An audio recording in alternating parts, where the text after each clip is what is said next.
Guru Brahma, Guru Vishnu, Guru Devo, Maheshwara, Guru Sakshat Parabrahma, Tasmai Shri Gurave Namaha.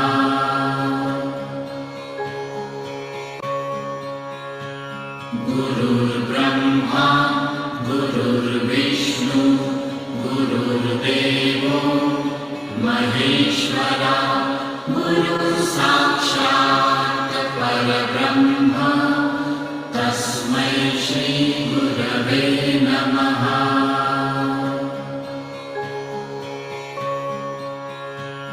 Guru Brahma, Guru Vishnu, Guru Devo, Maheshwara, Guru Sakshat Parabrahma, Tasmai Shri Gurave Namaha.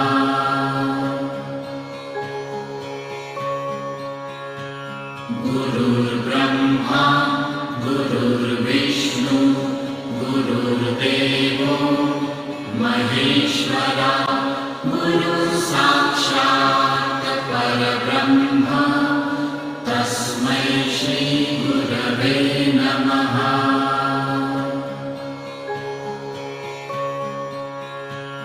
Guru Brahma, Guru Vishnu, Guru Devo, Maheshwara, Guru Sakshat Parabrahma, Tasmai Shri Gurave Namaha.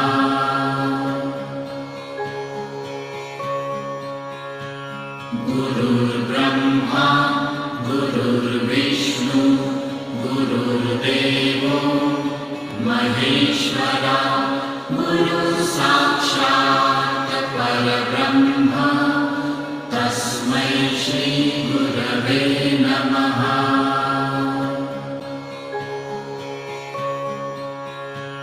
Guru Brahma, Guru Vishnu, Guru Devo, Maheshwara, Guru Sakshat Parabrahma, Tasmai Shri Gurave Namaha.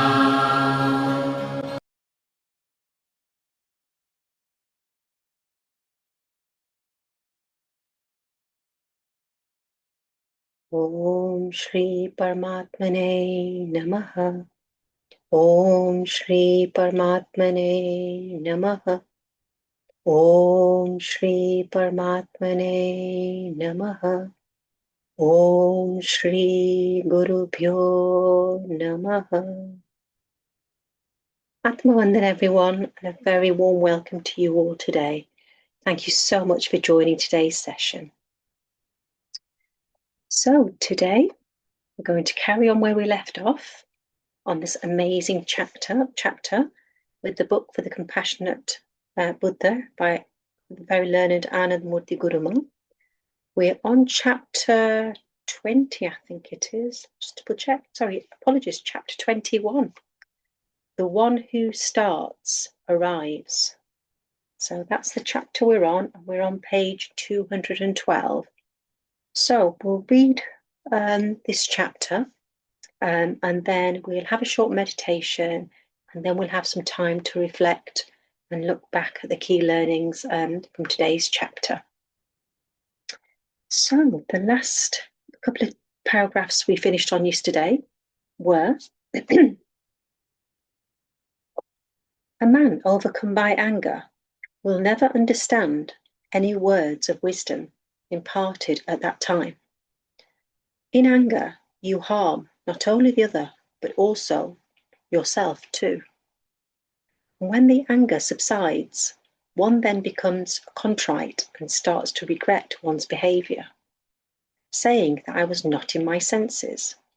And I am saying that you should achieve such capability, develop such an insight of wisdom and awareness that you're able to sense the slightest, the earliest wave of anger arising within you. Because once you can sense the upsurge of anger within you, Then you can avail ways to get the anger out of your system. But the situation now is that others have to remind you that you're angry. It is like a fire raging in your home, and instead of you, others are shouting, "Help, help." How to get liberated from anger, from egoism? Awareness is the way to come out of the trap of anger and egoism. Be aware of your own weaknesses and be aware of the situations that bring about anger. Evoke egoism in you. Be a witness of your mind. As I had mentioned whilst doing that meditation, be watchful of your thoughts. Thoughts arise in your mind, but you are unaware when they come and when they arise. And when I asked you to be aware of your thoughts, you noticed all the different thoughts present in your own mind. Someone has written that he remembered the bitter argument he had had with his wife. He recollected the feeling of lust he had felt for his co-worker. Some other person has written he was thinking about his daughter's wedding, marriage, so on and so forth.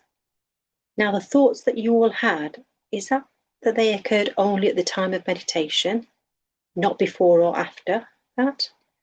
No, thoughts are occurring continuously, but you are not aware of the continuous stream of thoughts. Moreover, you don't even accept that you have thoughts. Then how will you endeavour to become thoughtless?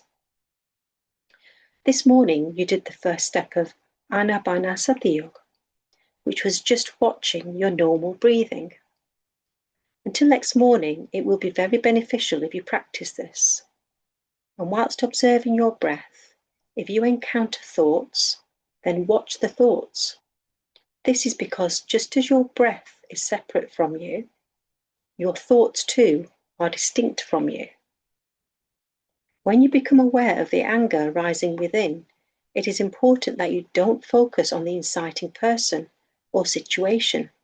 Who or what has made you angry is not important. As I said earlier, anger is a form of energy. Don't use it destructively. Instead, use it constructively. For example, when you get angry, instead of harming or arguing with someone, use that upsurge of energy to do some physical chore, like washing the staircase, the veranda, dig out your garden, even if later you have to refill it. There was a bottle of jam and the person couldn't unscrew the cap. A wise person standing close by said, "Imagine the person you are angry with is standing here, and this cap is that person's neck." And now you have the opportunity to wring his neck. Needless to say, the cap got unscrewed in a jiffy. The anger that could have erupted on someone, who then would have retaliated with more anger, that energy was used so appropriately. Transform anger into compassion, then the energy of anger will lead to blossoming of positivity, something constructive. After all, how long does anger last? Only as long as you remain unaware. In the light of awareness, the anger just dissolves. There was a German philosopher, a mystic named Guru Nanak Dev. He used to say to his followers that any time you feel angry, wanting to confront the said individual at his home and attack him with verbal abuses, you should do one thing: postpone the program by 3 days. And in those 3 days, it would invariably happen that your anger would cool down, and you will be able to review the entire situation with some neutrality, and importantly, in that process of reflection, you would also note your own faults, the faults that were not apparent in the frenzy of anger. Eventually, one would realize the futility of unnecessarily taking the matter any further. Guru Jeff also used to say that if you receive a letter from someone that angers you, don't be in a hurry to reply. Instead, wait for 3 days and then write whatever you want. and invariably in the 3 days the anger will cool off. Even if not completely, it will reduce significantly. The sharpness of the dagger you would have used earlier will get blunted. Moreover, the introspection will give you the insight to see the entire picture and not just view the situation from your view alone, from your point of view alone. Anger, ego, and for that matter, any other negativity lurks in the mind only as long as you don't keep a watchful eye on the mind. Under the watchful gaze of awareness and power of discrimination, the ghost of anger and ego simply disappear. Hindus believe that reciting the name of Hanuman shoos off ghosts and evil spirits. In a matter of speaking, detached awareness of your mind is akin to Hanuman, that gets rid of all the ghosts and of negativities. A master can only guide and give advice, but you yourself will have to keep that watchful eye on your mind. The master can't do that for you.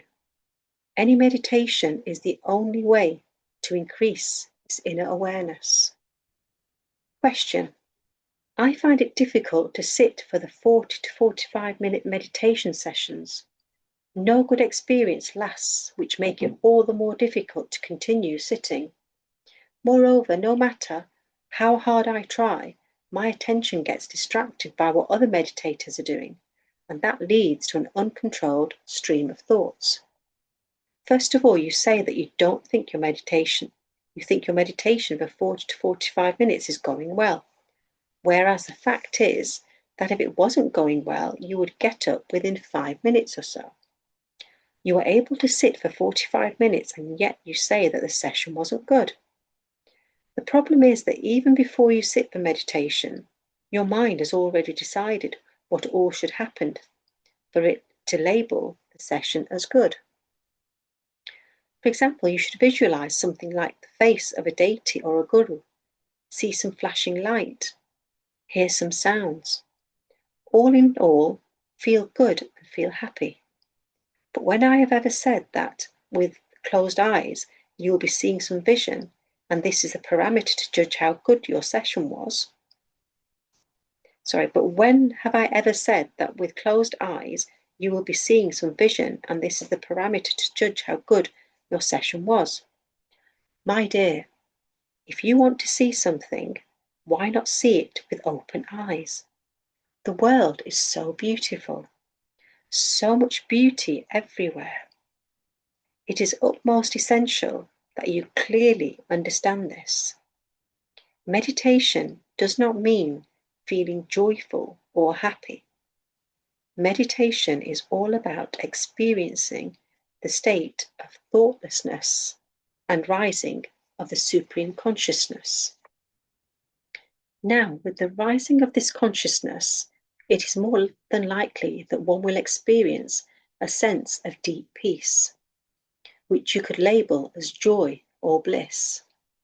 However, point to comprehend is that even a feeling of joy is but a wave, and all waves only to go. All waves come only to go. What persists is only the profound peace. The other point I made earlier is that meditation is not about pleasing the mind. The meditation session that you attended did not involve doing anything, and these techniques need time to be successful. In fact, when people do dynamic meditation or kirtan dhyan or dance meditation, they experience great joy. Many have written to me expressing their experiences. Why is this so?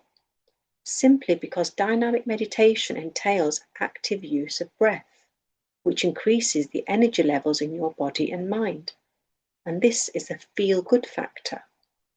But let me tell you that this perceived sense of joy is also fleeting, very transitory.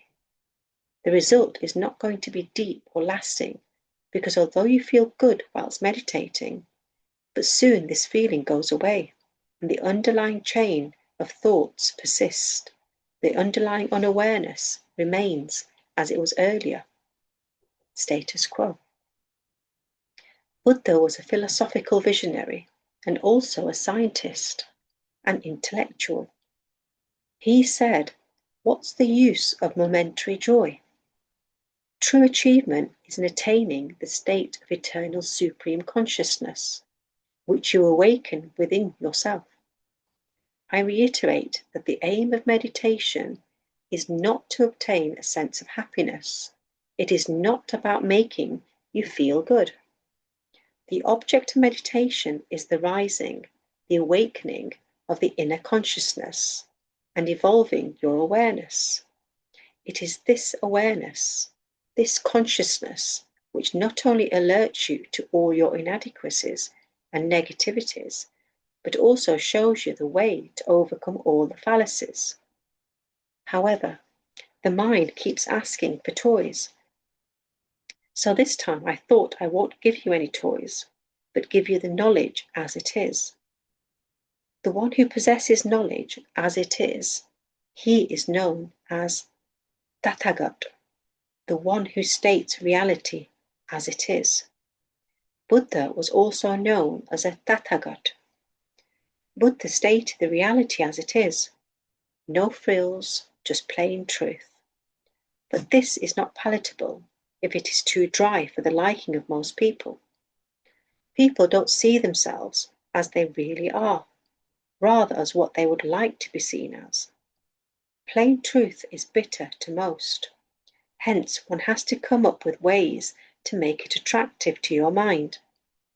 Someone has written that during last night's Thratak meditation, on hearing the sound of the flute, he felt as if Guruma has become Krishna and is playing the flute. What do I say to that when I don't even know how to hold a flute? Your mind keeps springing some image or the other. It spins a web of imaginations. Just as anger and egotism are maladies, so is lust. People say that one may emerge from anger and egotism, but not from lust. But I say that if you become aware towards the feeling of lust in your mind, then this too will dissolve, although it needs patient practice. Yes, the path is long and laborious. It is no picnic. But there is no reason to get disheartened. A toddler doesn't start to run in a day, does he? The toddler stands and falls, then walks and falls, needs to hold on to something or someone. But then a time comes when he doesn't need any support at all. Likewise, you too are taking small baby steps. In the process, there will be times when you will fall, but pick yourself up and start again. With consistent efforts, the awareness will increase, albeit gradually.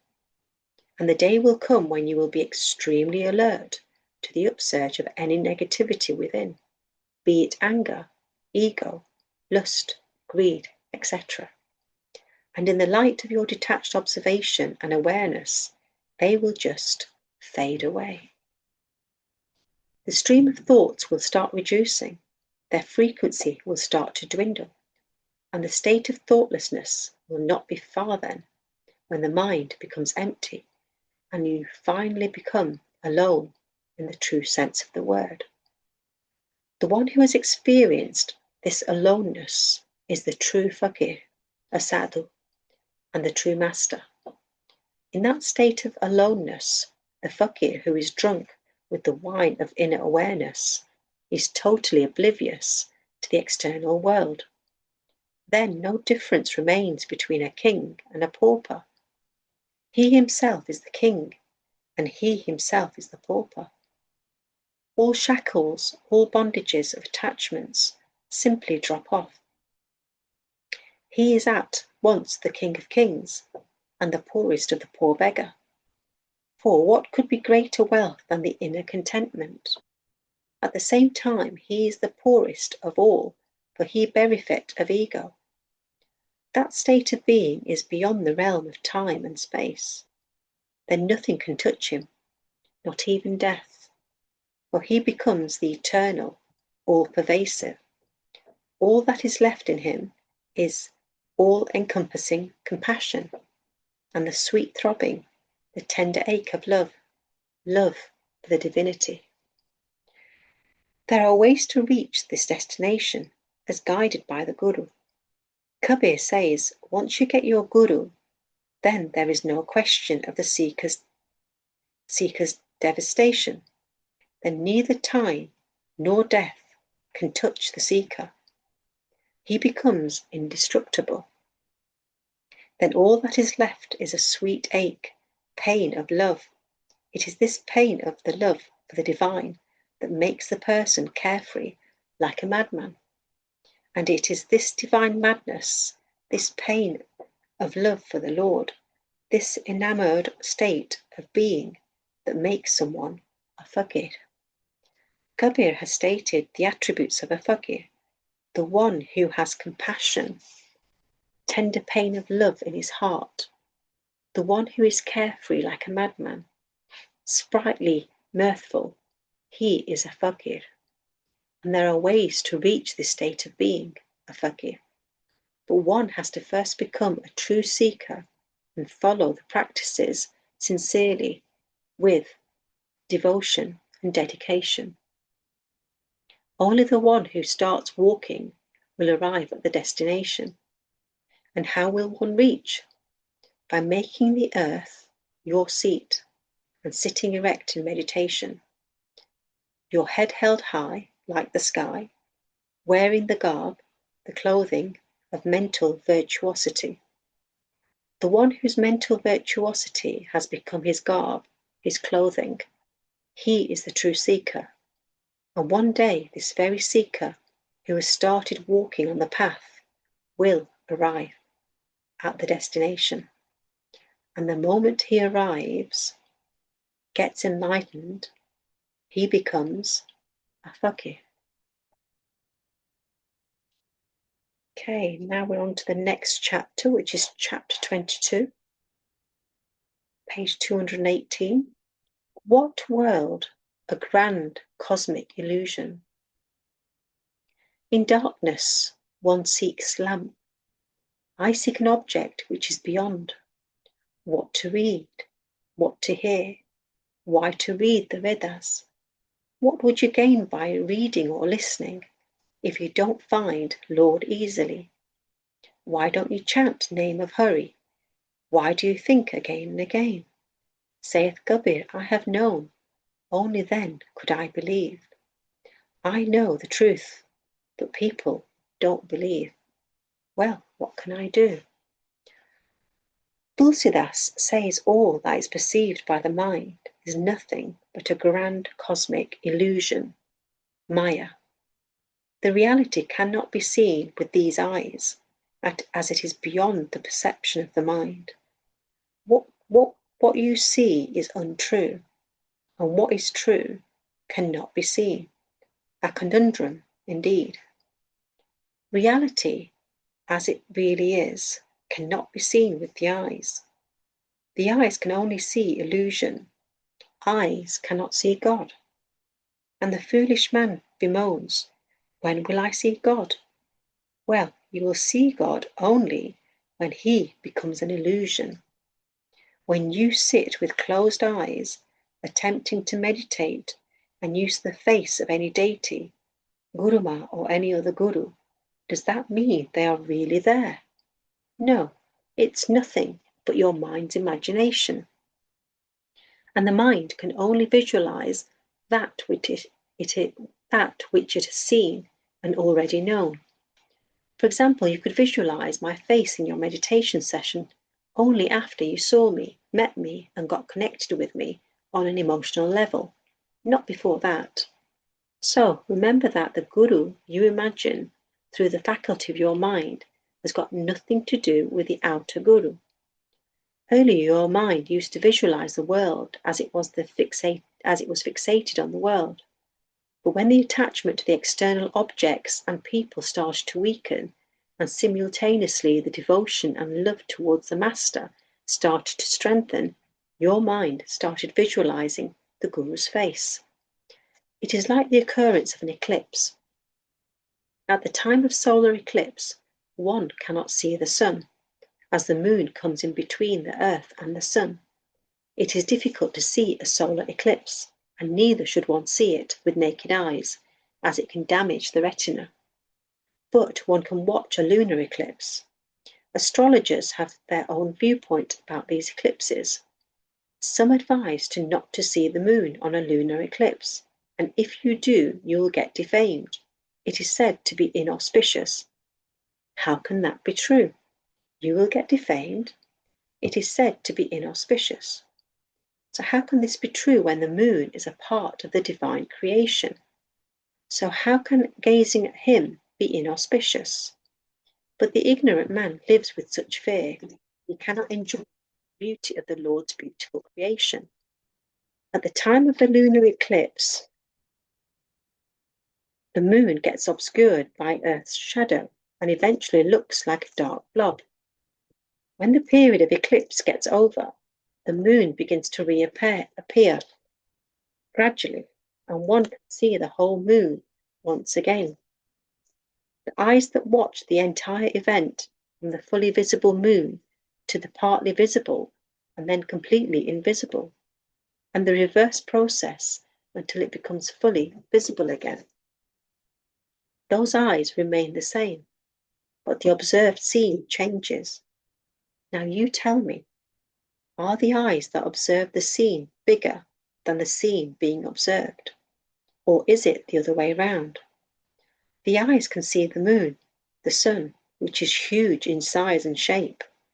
Nevertheless, if you decide you don't want to see the sun and close your eyes, will the sun be able to force its way into your eyes?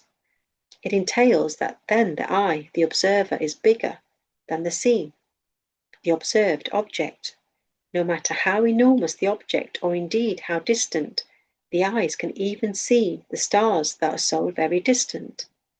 The scene or observed object is gross, inert, ever-changing and untrue. On the other hand, the observer is the truth, the eternal supreme consciousness, unchanging, constant. So when you say that you want to see God, in effect what you're saying is that you want to reduce God to gross inertness. Can he ever become that? Never. You close your eyes and see Krishna, Ram, depending on your sentiments. But the one who doesn't know anything about Krishna or Ram, will he see them in closed eyes? Only those who know me, love me, they may see me in closed eyes when they remember me, but not those who have not ever heard about me. I get many letters wherein the followers write, I dreamt that you had come to my house and asked me to get a robe for you. That is why I have come to the ashram with the robe. I request people not to bring anything for me. If I start accepting all the stuff from everyone who comes to meet me, what will I do with all those items? That is why I keep requesting people not to bring any stuff or clothes for me. I get them as per my requirements. One gentleman came to visit me and insisted that I accept the robe he had brought for me. When I refused, he said, well, you have to accept it, as it was you who had asked for it in my dream. I said then, give it to the Guruma you saw in your dream. All that you see in your dreams, be any deity, guru, temple, all that is nothing but the imagination of your mind. You cannot take anything you see in your dreams to be the reality and act upon it, can you? After all, you are not King Harishchandra, and I am not Sage Durvasa. The story goes that in his dream, Harishchandra handed over his entire kingdom to Sage Durvasa. The next morning, the sage turned up at the king's door, demanding the kingdom that Harishchandra had given him in the dream. In your dream, you saw the Guru, Ram, Krishna, or the temple, Gurudwara. Whatsoever you saw in your dream, all that is nothing but an imagination of your own mind. That is your mind's entertainment. But Instead of dreaming about your children or grandchildren, if you were seeing the Guru or the deity, that is indeed a better choice. And it is also worth remembering that all that you are seeing now, this too is your mind's imagination. But this imagination can take your mind out of all other entanglements. All that is seen through the eyes is nothing but an illusion, a mirage. There is an interesting incident narrated in Ramayana when Ram was living in exile in a forest along with his wife Sita and brother Lakshman. Some rishis came to meet Ram, and after having had their discussion, they left. Seeing all the reverence shown by the rishis towards Ram, Lakshman raised his doubts to Ram, asking, "I know you as my elder brother, and we are the sons of King Dashrath. These sages and rishis came seeking you, revered you so much, and moreover, they sought your wisdom in clarifying their questions. All this veneration offered by these learned sages to you is making me doubt your real identity. Oh dear brother Ram, who are you in reality?" On hearing this question, Ram kept quiet and gazed at Sita. Sita grasped the meaning of that gaze and said, "Dear Lakshman, the one you see with your eyes is nothing but an illusory form. In essence, Ram is formless, indestructible, and the one who cannot be seen through the eyes, the eternal supreme consciousness." Sita continued, "These sages who come to pay their obeisance to Ram know his real nature. They know that within the perishable body they are seeing there is a highly evolved and awakened divine consciousness." Lakshman asked Sita, "Dear mother, I had asked the question to Ram, but he kept quiet, and instead you have replied. What is the reason behind that?"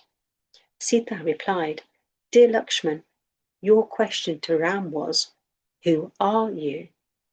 In essence, he is the eternal, blissful, truth, supreme consciousness. But this does not have a tongue to communicate. On the other hand, I am speaking at the level of Maya, the illusory form that can communicate to you in words. Hence, if Ram had answered your question, it would have been a lie. But as I have answered it, it is the truth." Sita continued, "The body, the form you are seeing is the creation of Maya.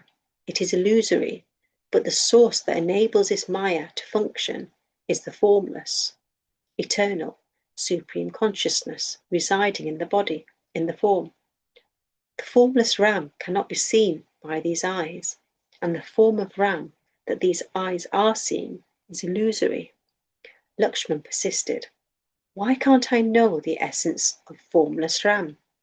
Sita replied patiently, "The darkness of ignorance has shrouded you, and in darkness you cannot see an object, even if it is close to you. When you light a lamp in a dark room, you can easily find the object you were looking for.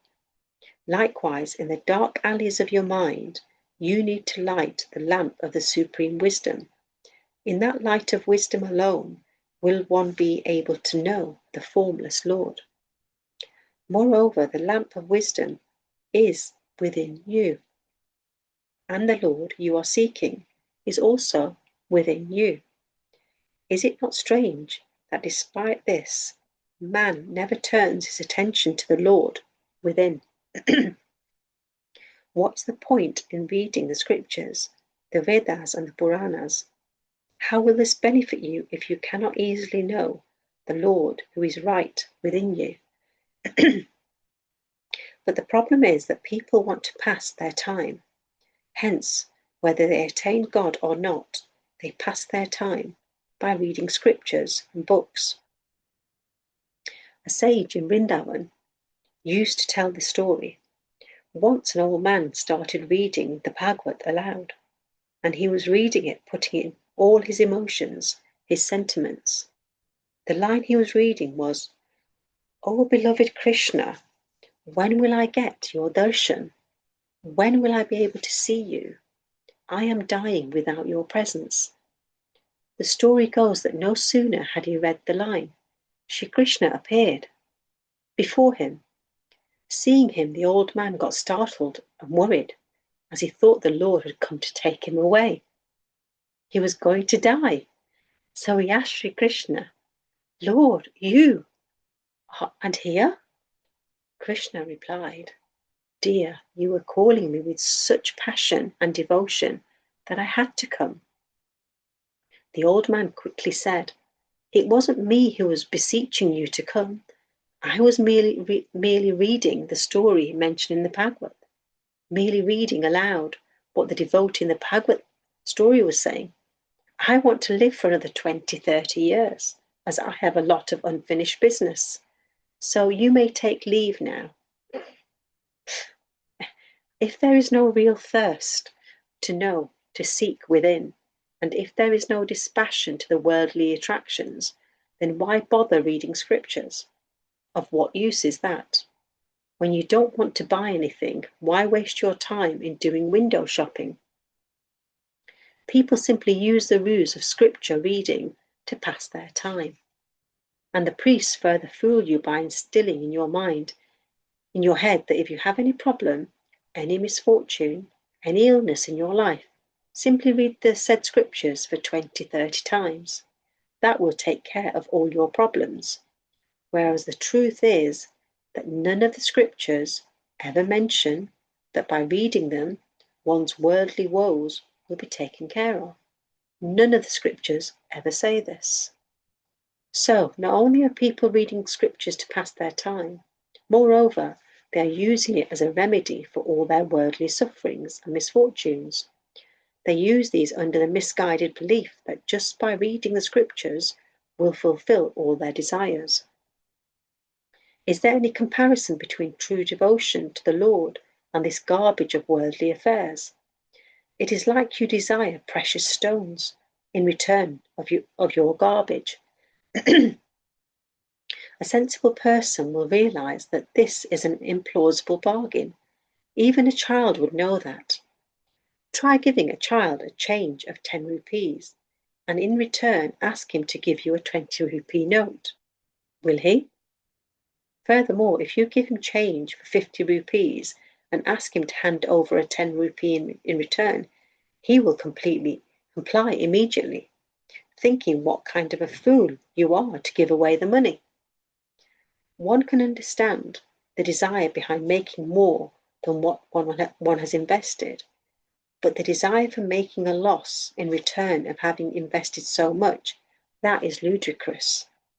But this is exactly what you are doing when you want the garbage of this illusory world through the invaluable words of great sages and masters written in scriptures.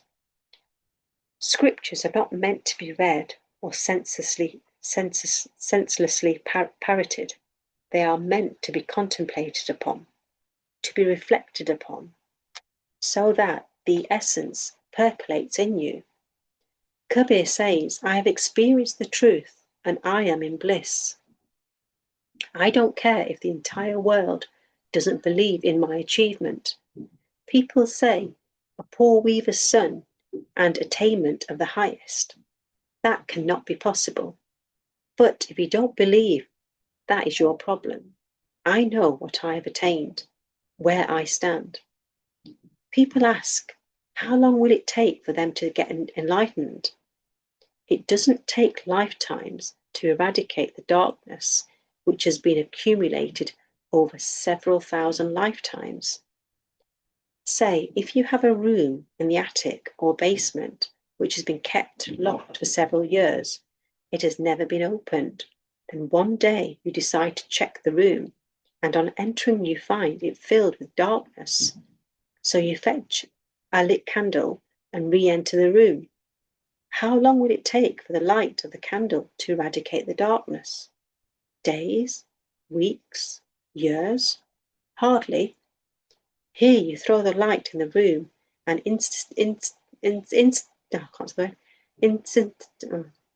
Instantly the darkness vanishes. Instantaneously the darkness vanishes.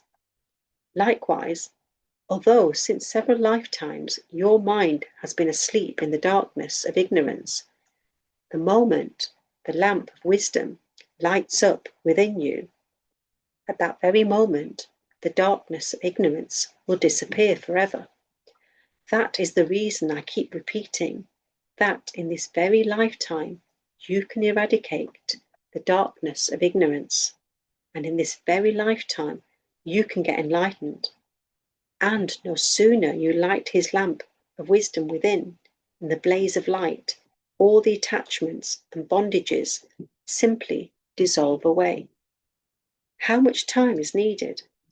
The time required to accomplish this is going to be similar to the time required to get a lamp. Fill it with oil, put it in the wick, and then light the lamp. The poet Gulzar has said it so beautifully. I have set my home alight, burnt my home. I am saying, light the lamp. But the truth is that when you light the lamp, in effect, you're setting alight your entire home. Light up so that the entire house of ignorance blazes in that flame of wisdom. Then all that you had been regarding as true becomes untrue. All those you had been regarding as your own become strangers, and the Lord that you had been regarding as a stranger becomes the dearest one. Kabir said this as follows. Kabir is standing in the marketplace holding a staff in his hand. The one who burns his house can walk with me. Kabir says, the one who is ready to set his home ablaze, he may walk with Kabir. Burning your home means setting the darkness of your ignorance ablaze. If there is darkness, you need a lamp. Only then will you attain that which cannot be seen with the eyes, and you don't need to go for searching for the lamp, for it is right within you. Why let the mind rot in this age-old ignorance when you can light it up with the lamp within? Why be content with mere pebbles when the entire treasure can be yours? Why be satisfied by the fleeting pleasures of this illusory world when you can experience eternal bliss? Why be tied down in futile worldly desires when you can soar in divine intoxication? Thank you, thank you, thank you, Babaji, Lord Buddha, Guru Ma, and all the divine masters. Okay, that completes the chapter. So now we'll go on to our short meditation. When you sit in a meditative position with your spine straight, your feet crossed,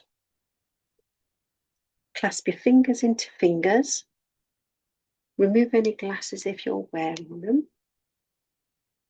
gently close your eyes and be in the here and now. Do not worry about the past or your future. Focus on being here in the present moment. We'll take 3 deep breaths, and as you breathe in, feel your stomach expand. So take a nice deep breath. Hold and gently release through your mouth. And again, a nice deep breath. Hold and gently release through your mouth. And again, a nice deep breath in. Hold, gently release.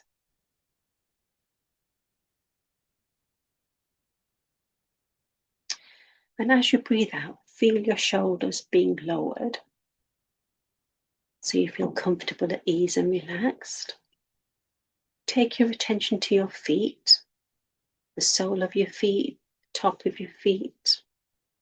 Feel any pain or anything that's there just lifting away.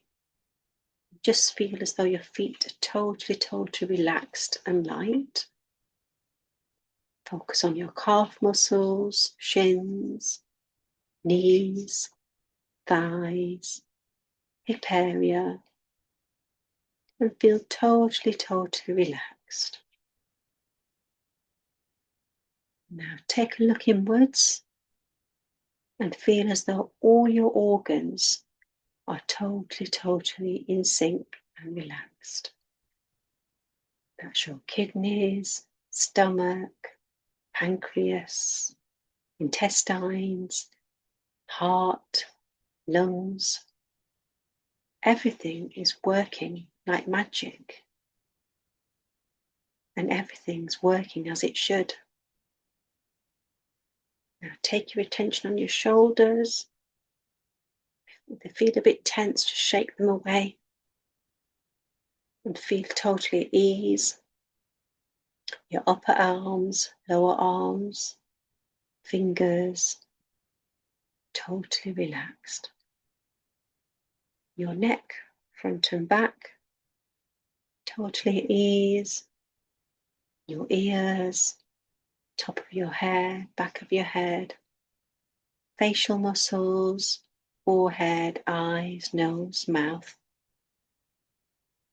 Totally relaxed.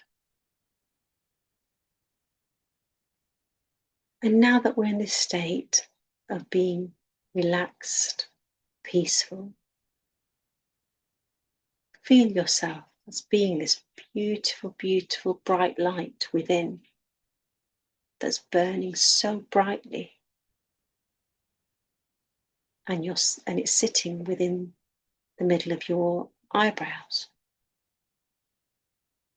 Now, as you see yourself as this beautiful light, feel as if you're shedding this body as you climb out, as you fly out of this body. And as you come out, look down and say how grateful we are for being blessed with this beautiful body that works like clockwork and is so truly amazing. And take yourself, glide yourself, and feel yourself flying out of this beautiful home of yours, out of the rooftop and outside your home. And as you come out of your home, gently see yourself coming down onto Mother Earth. And as you come down onto Mother Earth, as you hit the ground, the soil, see yourself transformed as a beautiful, teeny weeny little ant that's actually scurrying around, looking and searching and enjoying the landscape of this beautiful Mother Earth. Feel yourself not in any hurry, not in any rush, as if you're out to explore, to see what the world's like, being an ant. See yourself crawling on the beautiful soil. Take a nice deep breath in. See what a wonderful smell that Mother Earth has to give out. It's just been raining, so it smells absolutely amazing. The smell of Mother Earth is so intoxicating that you feel totally blissful and joyful. And as you enjoy taking in this beautiful fragrance of Mother Earth, see yourself climbing with all the different things around you. Branches, pebbles, and everything seems like an obstacle race as you search and you look out. And as you're going around, See the beautiful vivid colours of all the other insects around you. Beautiful red ants, brown ants. Amazing, the insect world is so beautiful and amazing. And you can hear the buzzing of the bees and the wasps just above you. And as you're carrying on walking, you come to this beautiful meadow. In this meadow, you see a ginormous sunflower. And you're thinking, what would it be like to reach the top of the sunflower? Now, God has blessed you with so many beautiful legs that anything is possible. No matter how tall a mountain is, you can climb it if you've got the motivation. So let's crawl gently towards this beautiful sunflower. We're at the base of it. Climb onto the actual big long leaves. And you think, take a nice deep breath and you think, wow, oh my God, could I really reach so far high? But you focus on your breathing and you take that one step. And as you come up on the stalk, you start crawling upwards.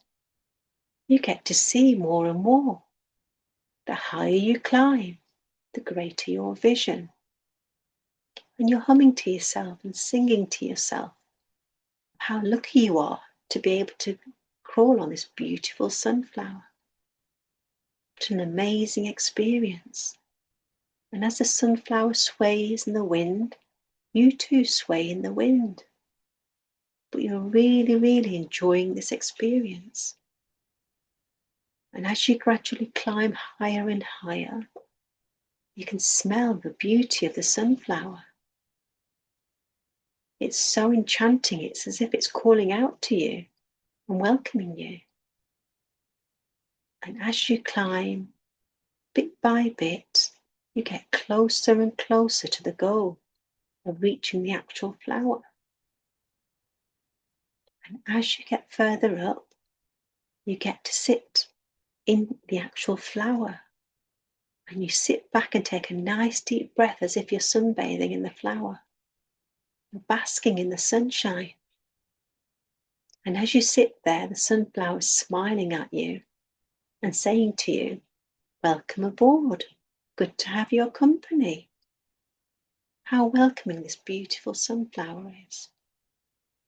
And as you sit there, you feel the beautiful breeze of the wind on your cheeks, as if to say, well done.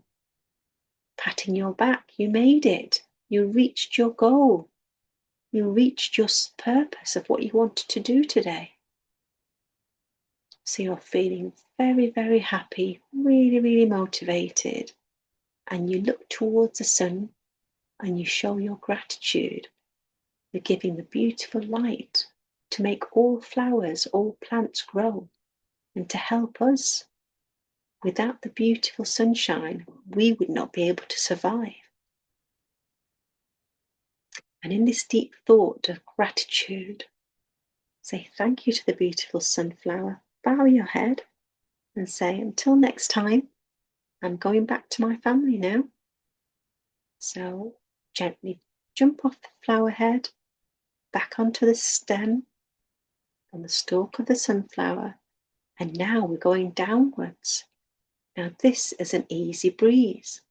Going upwards was difficult, but going downwards, you're enjoying it. It's almost like you're sliding downwards, and it's so much fun.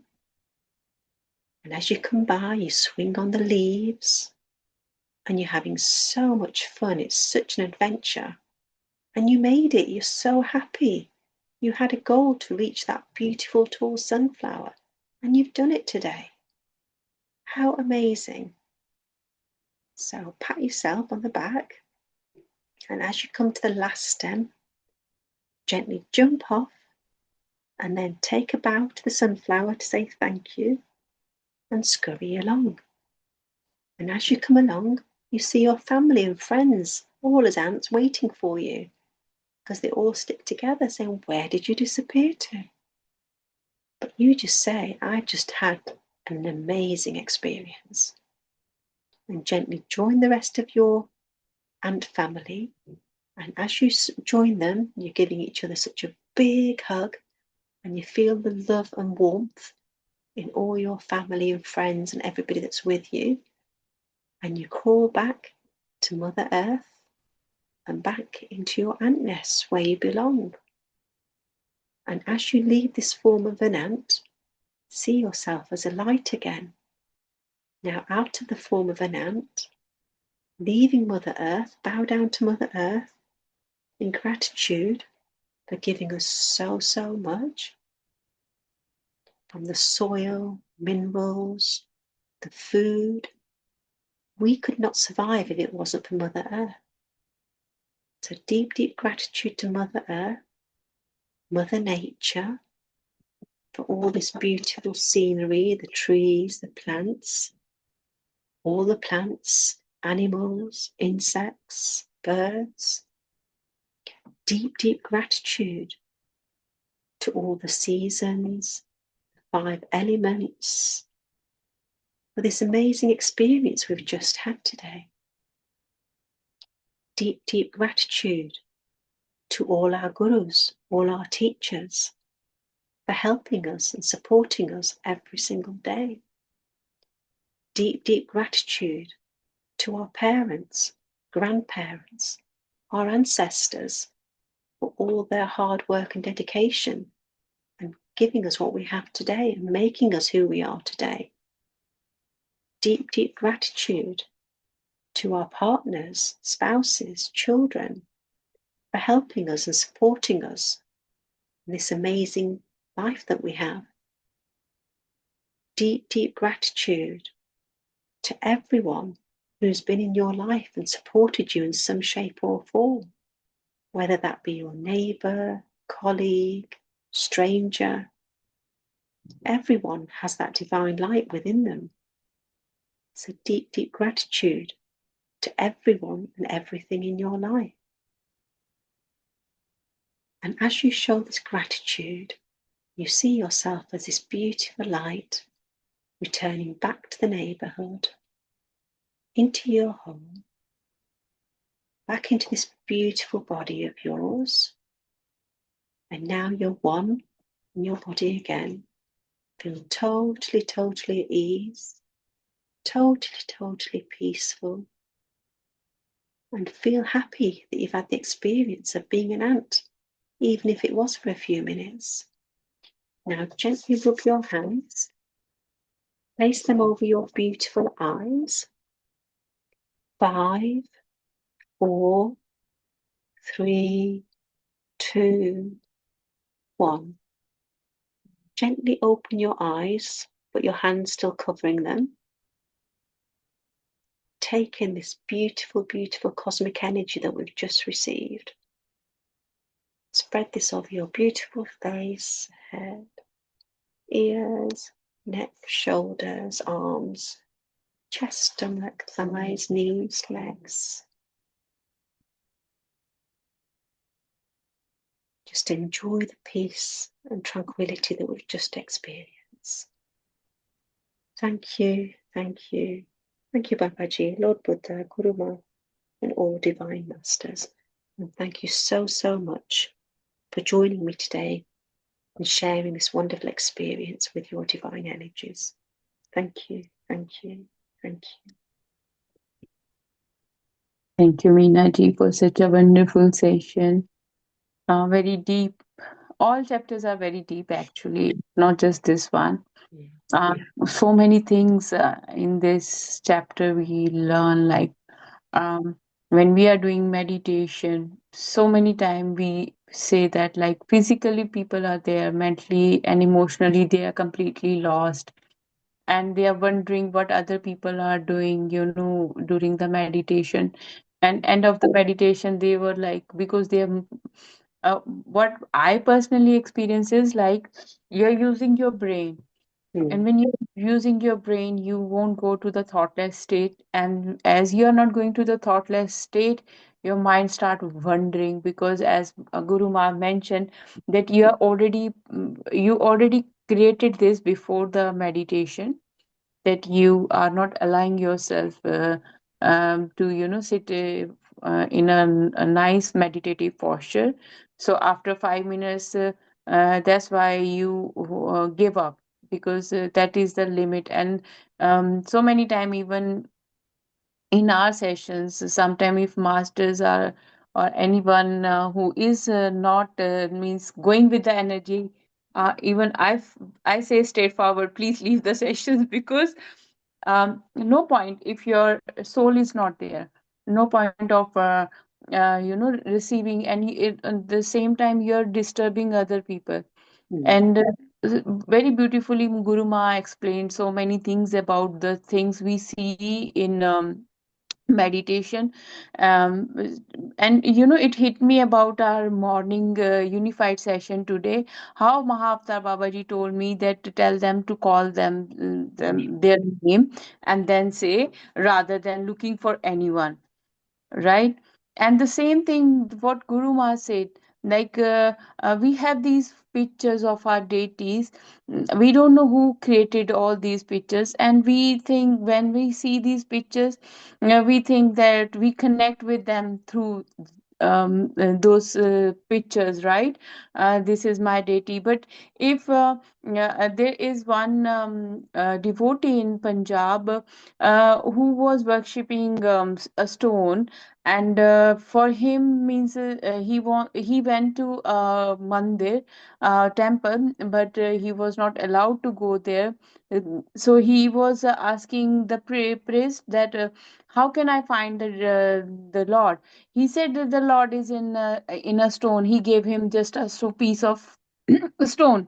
But because he was so much into that, that he started worshipping that stone and thinking that this is my Lord, right? And later on, he was like, one day, he was like, you have to come and you have to eat this food. I am prepared it for you, because he saw that in the temple they offer prasad. So he wants to, do the same service to his Lord. He don't want that the Lord will be hungry in his home. So he was keep asking for it, and 3 days he said, if you want it, I want it. So after means third day, the Lord came. Lord gave him glimpse of himself, and says that, you are my true devotee. That's why I came in front of you to show you my original form. And whatever he was eating, he shared it with the Lord. And the same way, when you were talking, like that person was saying, Guruma, you came in my dream and you were asking for the offering. No guru will ask you for anything. The guru will ask you for the transformation, which is very hard, because we have to keep go inside. We have to means it is like cleaning your own soul garbage, cleaning your own clutter, and cleaning, like if means if there is some water in your home, it is it stinks, it the whole home starts stinking, right? The same way, the bad thoughts, that doesn't matter, it is about myself or for other people, out of anger or ego, whatever reasons, right? We start stinking from inside. And through meditation and through these type of sessions, we are purifying our soul. We are keep repeating the same things, that so that my conscious and subconscious mind programming, I will change, because these are the pattern created by so many people, and we are following the same legacy. We are not allowing ourselves to think beyond, because if a child since from the young age, the child observe what the activities parents do, means where they go, gurdwara, temple, anywhere, they take the child with them, and the child start going there, following their parents, right, route. And later on, once the child grown up, then child realize that my soul doesn't belongs to this place, I don't want to go. because that time the child um Sports. is yeah, the child got that enlightenment that, I don't think I've experienced peace or anything, because there is one another point, because he's seeing that the parents are going there and they are still means they don't have peace and harmony within themselves, and they are taking the child there so that they can, they prayer and whatever we say, kids, when we take them to the holy places, Mm, uh, they observe, and then they find, they start looking for those qualities in you, mm, and then they said, what, hello, you're telling me to go there so that I can change. What about you? You're going there from long time. What changes came in you? So this is so deep. When I don't know how come this thought just came pop up in my mind. And if the same way, if you are since from the childhood, rather than taking them somewhere, if you give the same kind of atmosphere at home, like peace and harmony, and be nice to each other, kids observe the same and they will reflect the same energies back to you. mm, So that is also means a huge a transformation happen within our family, where we see through the things. If I am not doing anything, how can I say someone else can do it? mm, Right? mm, And so many times we blame others, because of this person this did, because of that family this thing happened to me. Always, always, always keep the mirror in front of you rather than keeping it in front of others. What you are seeing is your own reflection, but mm, you're denying, because there is always an option. One person like cactus and one person like roses. No, um, one person like chameli ka fool, what we call it. The fragrance is very good, Jasmine. Jasmine? yeah, jasmine. And the both plants have different characteristics. Yeah, one is full of cactus, and another one is full of fragrance. Whoever goes nearby feel that fragrance, and in your entire home you feel that fragrance, if you have even one jasmine at your place, right? And the cactus is, whenever you are trying to touch it, it hurts you. It hurts you. So the soul are is the same. What kind of thinking I'm holding for myself and others is like a cactus, or it's like a jasmine, where I am seeing the good things in others, and that fragrance is slowly becoming my fragrance, because I am so much attached with that fragrance. Like, sometimes we like perfume, we buy again and again the same one, because the smell is good, right? And we, even being a human being, we like to be in the company of the people who think good, Mm, who are good for me myself, actually. mm, We all have a different nature, we all have a different perspective regarding dealing a situation. Some people react very quickly, some people are like a calm storm. They see, observe everything, but they won't go for anything. In all these scenario, we have the choices, but what kind of choices you are making depends on you. Even if you're not talking, you're creating more misunderstanding, and you are also creating a blockage for yourself. It means there is an emotional blockage where you are not able to speak up for yourself. mm, uh, 2 3 days ago, I was watching a video which really touched my soul, and actually, that I always say, people, whenever there is a conflict, best way, talk, resolve it, and understand from each other's perspective, from where the other person is coming, right? And the person was saying, people say, if you react, people don't like it. you get angry, you react, people don't like it. But that person said, if you become quiet, not only you're creating misunderstanding, also people will think you are weak. So he said, means the meaning was like, in every situation, rather than going for a solution, we come sometimes think that becoming very quiet, not responding is the best answer for any situation to resolve the situation. But that person was saying that, you know what, the best thing is, whenever someone says something, immediately go and resolve that thing there, so you won't go with that thing a long time. Like Guru Ma said that the person was thinking, means in his dream, don't know what he was thinking, and he saw some other deity, or sometime, as Guru Ma mentioned, that people saw her in their dream, whereas it is an illusion. The same time, when we are not talking to someone, or when we have, like you and me right now, we both are in this session, right? If someone else is somewhere sitting, right, and talking about you and me, creating a illusion, this time they would might be doing this and this, they are hanging here and there, they might be talking to, I'm just saying that, that's how illusions, right? So how Guru Ma pick up all those things, I don't know from where these words, these ideas come in my mind, what I read or what I saw.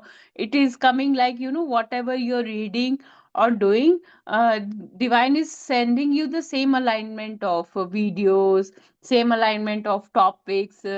And one video I watched where they say that if you are the candle, right, and other people don't have the matchstick, yeah, and your candle is burning, you can give your light to other people, so that they can also, get the light.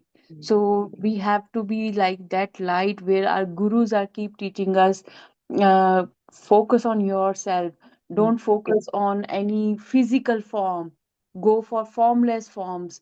When we experience about light, and very beautifully she mentioned that, when the light is closed, everywhere is darkness.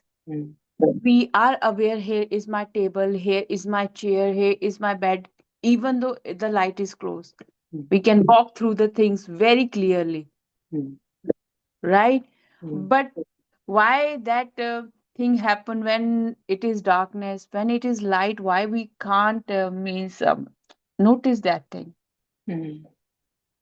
Means the things inside us are hidden, being nature or something, which other people bring it up, right?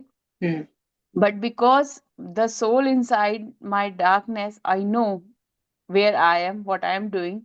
I'm very much clear, and we all know ourselves very good.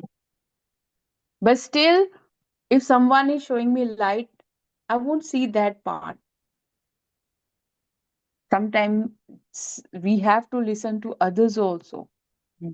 If like few days ago, there was a chapter where Guru Ma says, if one person is saying, maybe that person is wrong. If couple of people are saying, then you need to think about it again and again, that there is something wrong. Like, yes, I had a in the past issue of getting angry quickly, very frustrated. But then I start working. I was like, right, yeah. Actually, before I was not like this type of person, and the reason was like my kids become teenager. So being to deal with a teenagers, it's it's too much, and I have two boys. That time I was like very short tempered, but slowly I was like, no, means this is not part of my nature. I'm very calm and peaceful person, and I have to maintain that. I don't have to go out of my nature to prove someone or to react or respond to anything. And I really worked on it. And it happened because when you have that trust in your guru, And I was always requesting Babaji, please take me towards the right path. And one thing is, when you or anyone is in this type of situation, read new books, make new friends, go to new places, change your environment, and so many things you will learn. Just changing few things in your life. That, so that your intention divert, your energy divert, and so many things happen. How smart touches our soul, Anna? So many things. Like, it is like, when I am talking to you seriously every day, after listening to our sessions, I was like, am I the same person? Is is it my thought? This is me? Like, you are start questioning yourself.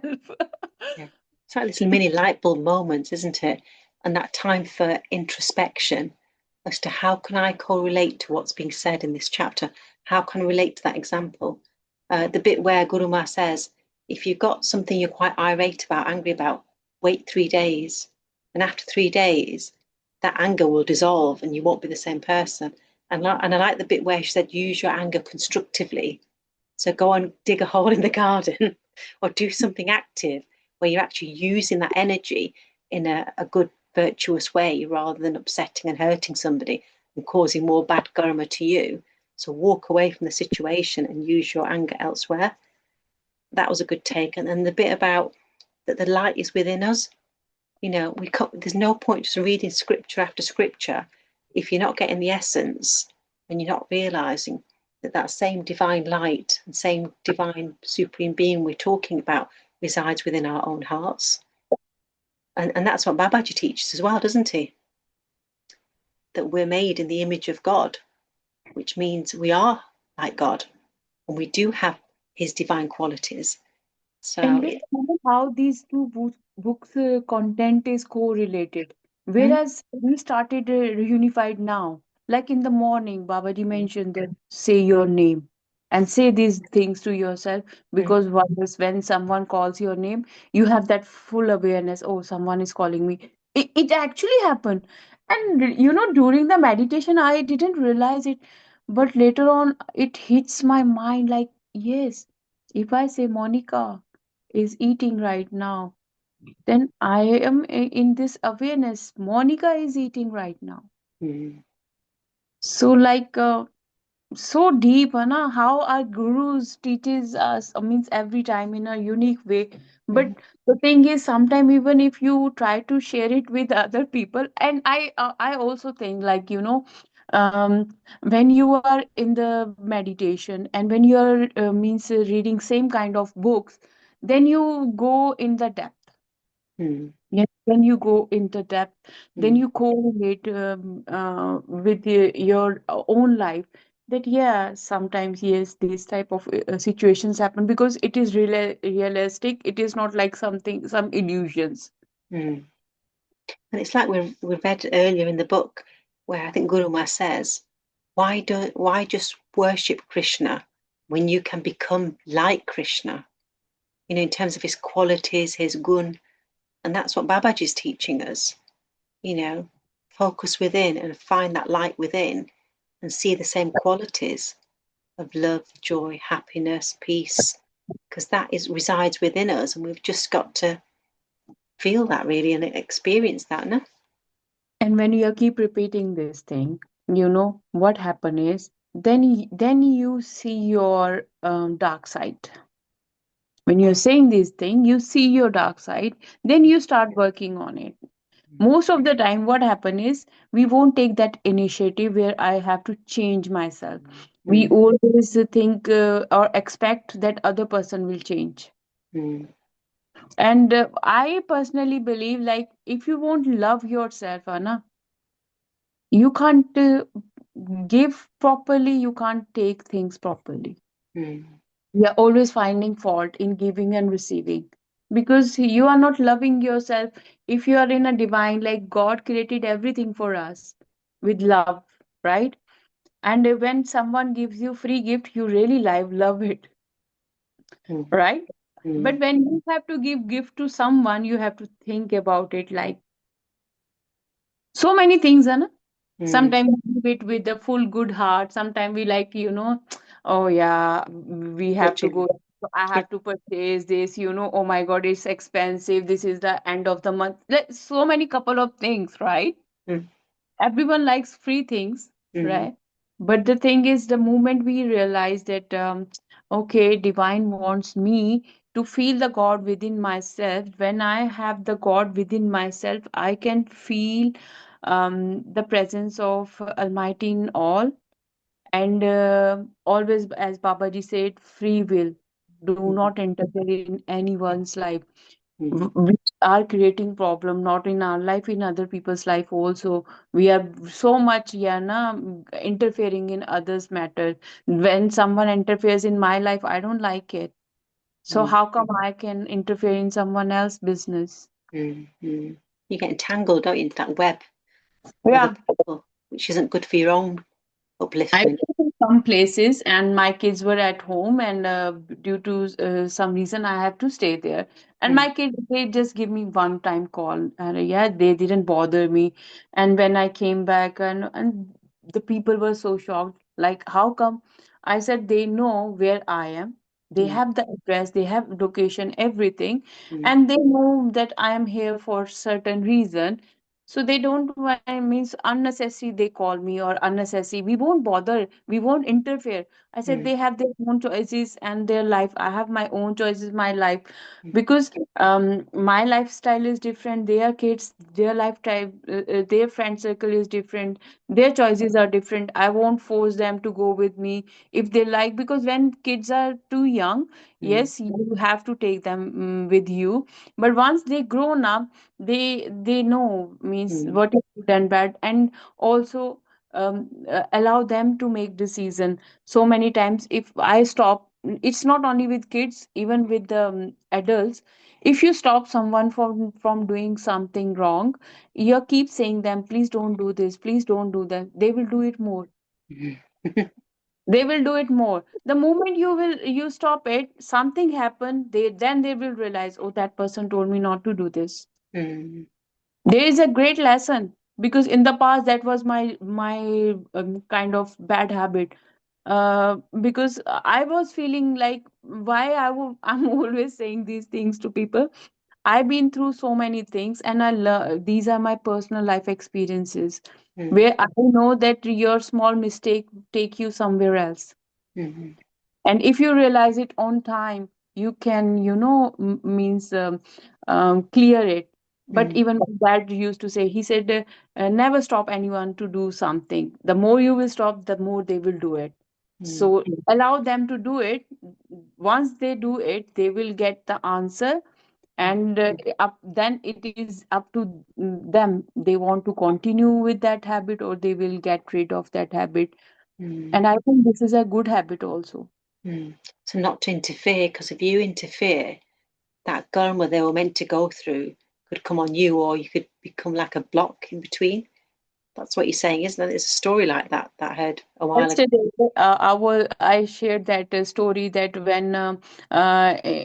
when Sita ji was too young, I think 8 or 9 years old, and she was with her friends in a garden, and they were the pair of parrot talking about Ram and Sita's future life, right? And she got interested in somehow in this couple, that she said, oh, if God allow me to listen to their conversation, that is will be a wonderful thing. And what happened was, she was able to interpret their language somehow. And then she realized, she knows about that she will got married to Rama, then they have to go to the forest. Means she is a child, but she knows everything about her future. So here is the great learning. When the things are unfold, it is it might bring a miracle to you, because sometime when there is an emergency, you perform best, right? When you are aware of something, you take it lightly, you are not bothered about it, You won't take quick action, but sometimes in a dangerous situations we take a quick action, and we resolve that solution problem, that situation. And everything happened for a reason. We know about past life. I am doing past life sessions. I know, I saw my own past life.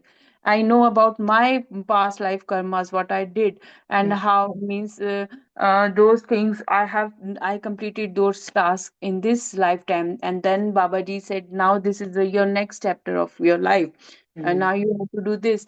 Um, a person who is very much aware of these things, that we can't interfere in someone's free will, because the things this person is going through, it meant to be like this. Even with so many other things, we said like, oh, I'm feeling stuck, or these are the your limited belief, where divine is showing you the path.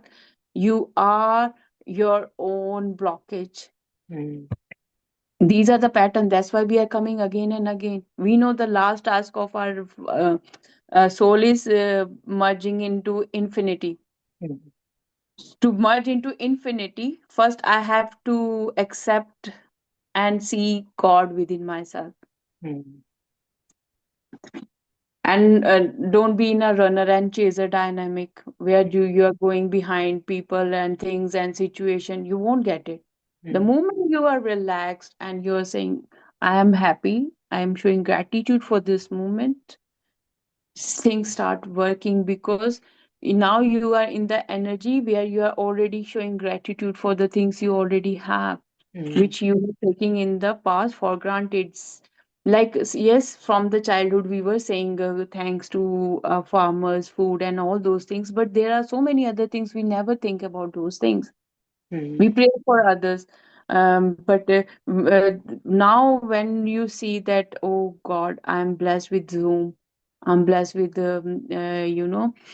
this time to do meditation, I'm blessed, I have a laptop, I have a roof over my head, I have a food on my plate, clothes, shoes, so Voice, many things. our Yeah, body, what our senses. our body is working perfectly, so many things. But how means what kind of people we are not saying thank you, and huge thank to Mother Earth. Again and again our body merge into Mother Earth. Doesn't means what religion, yeah, the body is still on the inside Earth. We are keep repeating the same thing, but how much I appreciate Mother Earth. And we all know about the new Earth, new dimension, the five dimension, the things happening right now is the sign of fifth dimension of a new era of Earth. That's why the things are starting again from the zero.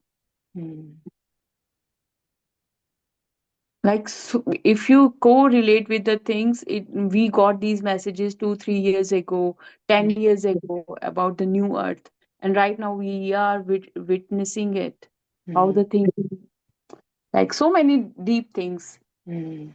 But thanks to our gurus bringing those things in, as we connect with the astral masters, we feel those things, vibrations, we know about what they are talking, what they are bringing, auto writing, so many messages we are receiving from different eras.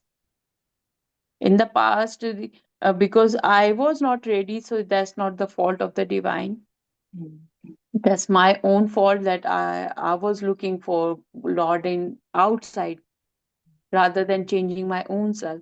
But now we start focusing on our own self. We are trying our level best to become best version of ourselves. So the journey is nice, full of mysteries, full of so many things. And you guys know the things I'm going through right now before also. But um, I'm feeling so much joy, so much like a free mind, like I'm not bothered, and things are popping up automatically. And I was like, huh, how? You've been looked after, Hannah. Yeah, because now divine said, what we are saying, you are doing that. So what you want, we will take care of that. You don't need to bother about it. And also, on the same time, Meena ji, if we are praying for others, I don't know who is praying for me. I don't know who is praying for me. That's why I am so protected. Means divine bring the people when we are in a when we are not working on ourselves, we choose people, right? But when you are in alignment with your soul path, then divine plan works, and then divine our soul family, we are with those, not with the karmics anymore. And the soul family take you to next level. And you are seeing that change in yourself. Even my kids, they know means I am doing meditation and all those. So they never means interrupt me, giving me stress, but they are supporting me. They are the one, because of them I'm on this platform. No, mom, you have to come into the front. I said, are you guys sure? Means publicly. Yeah, you have to. So that how you get the support, like divine already gave you that pillar. And the time, energy, and effort, because it's not easy to commit to doing things, because you get stuck in a rut, don't you? A rut of doing things day in, day out. But to come out of that and do something different, it's not always easy. And earlier, I don't know whether you realised, as I was reading, our dog, Doberman Kano, actually came in. I don't know whether you could see his face. Yeah, and I know not the face, but I know he's around you and were like, and I was like, see how innocent they are. What they need is just love, affection, nothing else. He plonked his head on the book as if like, I want to listen as well, bless him. I to dragged him out. So even as an animal, he's got this thirst, thinking, oh my God, there's positive energy there. Something's happening. And even in our temple room, he sort of like digs at the carpet where we sit in front of our shrine. I don't know what this area, there's an area where he just digs at the carpet. I don't know why, but you can obviously sense some sort of energy. And also, like we are doing unified course, when we are sending love and light to everyone, they also feel the same thing. They also feel the same thing. Mine is sitting next to me here and listening to meditation and our conversation. He likes to stay around me. Yeah, for and Unconditional. yeah, and means how we understand their language, they understand our means that's they can't speak our language, but we feel them, they feel us. That's so amazing. We can still communicate with them. It's like I'll know when my Kano's hungry or he needs a drink. He'll come up to me and look at me and nudge my hand if I'm typing or something, I'm working. He'll nudge my hand and like, look, pay me attention. And he'll bark in a certain way, which I know that's what he wants. So he gets to get what he wants, whether he wants to go outside, do his business, or he's hungry, or he's thirsty. He has a way of telling me. Or he's bored. Sometimes he just wants to play, bless him. At the end of the day, he's only a child, he's only 4.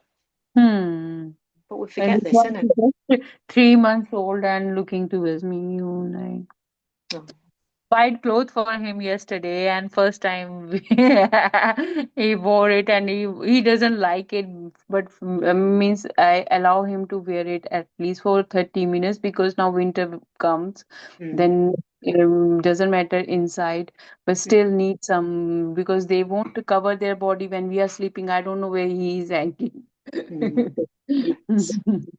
Wonderful. I could talk to you all day, all evening, Monikaji. I love your company. Shall I I end the love meeting now? Is that okay? If you want to stay on, do stay on. I'm just going to end the meeting if that's okay.